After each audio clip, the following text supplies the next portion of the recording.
This is for the antis and the fans, at least the few sane ones out there. I saw a video called Sane Fair, and I saw it as an opportunity to give in my 2 cents about my thoughts on Twilight. Before I begin, what I will talk about is only from the book. What I will talk about is not about the fanbase, their disturbing behavior, and Stephanie Meyer's behavior. You or anyone can find videos pertaining that alone rather easy, either on the Black Porn movement or TwilightSucks.com. Now, I will begin with my statement on why I hate Twilight, which mostly consists of things that irk me about the book. Now, I will go by one issue at a time. Bella is obviously a Mary Sue. She is just too perfect to the point that it makes it all predictable and almost painful to make me want to read on. Aside that her portrayal, look-wise, by Meyer. And if she's so unattractive and plain, how come all these many guys fall for her? Also, I found it unbelievable for somebody to be hot stuff so quickly at a new school. I thought if anything, the new meat is always fun to pick at. She is also obsessive and very immature and childlike for a supposedly adult and mature high school student. Her victim complex also makes her incredibly annoying that she can't do anything but whine. She can't even do anything without Edward there to be her bouncer. What is he? Her dad now too. And after her transformation, she behaves all vain, and her decision to throwing away what she knew in order to get what she wanted. To me, she only looked like a snob.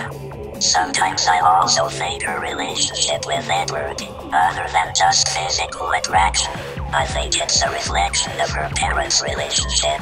It's a crappy relationship there. Her mother left her dad immediately when Bella was born, throwing Bella to Forks in the summer so she can frolic with her baseball player husband. I can see where she gets her twisted thought of relationships from Bella's actions. She pretty much teaches girls to rely on the man on everything. What is it back on equality there? By the way, why can't Edward read her mind? What's there to read? Absolutely nothing. That's why. Next, on Charlie, it seemed like he tried when he didn't like the thought of Edward being with Bella, and even warned her to not be so close to the Cullens. He even tried to keep Edward away from Bella, and was even worried sick at times. And not once did she ever listen to him. Instead she got angry and butthurt that he submitted, but still managed to ground her. I guess even parents are no match to a Mary Sue's wrath. Next, why is Bella so damn clumsy? I mean, I wouldn't care about it if it was explained why. Her accidents in the book leads me to believe she has dyspraxia, or some kind of medical condition that affects her movement or even her head, whichever the case. I'm also baffled that Carlisle didn't even touch the subject. I mean, he's a doctor, right? It's not a big deal, considering Edward always cushions her fall. I just couldn't take the fact Bella's just naturally clumsy. There is a difference between occasional clumsiness and clumsiness to the point that just makes me think of medical attention. And no, clumsiness is not a genetic trait from Charlie, that's just shenanigans. Next, in New Moon, Bella attempts to commit suicide several times in the name of true love and whatever delusions she's high on for that entire book. As anyone would say, that suicide isn't the answer. Of course I can just simply end it with that. Unfortunately, there are younger kids who may read this and believe suicide is the way to go about relationships. Of course I don't want to think so and that people couldn't be this dumb. But something tells me that should it be the case, I don't even wanna imagine the suicide numbers shooting up. And suicide is only one of the many dangerous messages this book gives to the younger audience. Next, the books aren't well written. Aside from spelling errors, the style of a 12-year-old's fanfiction writing, the reality in the book is that of an entire world run by the brain dead, and the plot feeling like a boring black hole. It's pretty much pages and pages of thesaurus and how pretty Edward is that makes me believe sometimes that there is no Edgar behind Meyer. I also found it really irritating that when Meyer states Edward is a vampire on the back of the book, opposed to 200 pages about Bella pondering what Edward is as if we're supposed to ponder doubly with her. It's also like it's brainwashing or even subliminal messaging every time Meyer cranks out another round of smashing Edward's hotness into my head like a nagging mother, ignoring personality altogether that I wanted to throw the books after a while when it was clear who Bella would be with. It's just shallow and narcissistic. Also, the author seems to like to drop all her real-life attitudes into this book. With that in mind, I'm now convinced this book does have a brainwashing quality. Next, I was a bit angry that Meyer broke the rules to what sets a vampire, from ignoring to do even research. Sparkly is not original, by the way. Spike, from Buffy the Vampire Slayer, sparkled, so that doesn't bother me. Let me tell you something. What's a unicorn? After you take its horn, it's a horse, isn't it?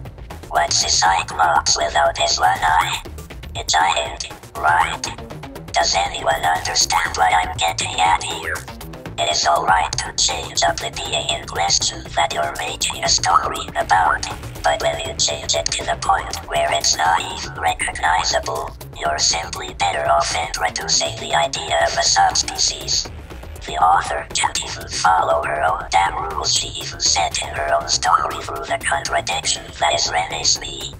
Next, Edward is a Gary Stu. Vampires are not perfect, but of course Meyer makes her vampires god-modded from conventional means to killing a vampire. Now, if vampires were this god-modded, why the hell can't the Volduri just pull a 30 Days of Night and take over the world? Anyway, I think Edward is a creepy obsessive stalker. He's manipulative, emotionally abusive, and boring and long-winded and cliched as anything. Next, I'll say I'm more interested in the supporting characters. Some are interesting. It's only a shame Meyer completely ignores them and gives them no development. For example, I would like to know what was Victoria to James.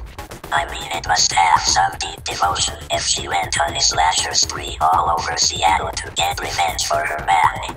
Next, since when did teenagers fall in love so quickly? Did everyone just forgot the other high school shows already? Since when does this happen? Then again, Bella and Edward's relationship is nothing past looks. Next, the pedophilia in the book, the subject of Jacob and Renesmee. Enough said there. By the way, why does Carlisle only go after young teenagers? I understand vampires can't have children. I don't know what to think on the matter much. The thought is just creepy that he only saves teenagers.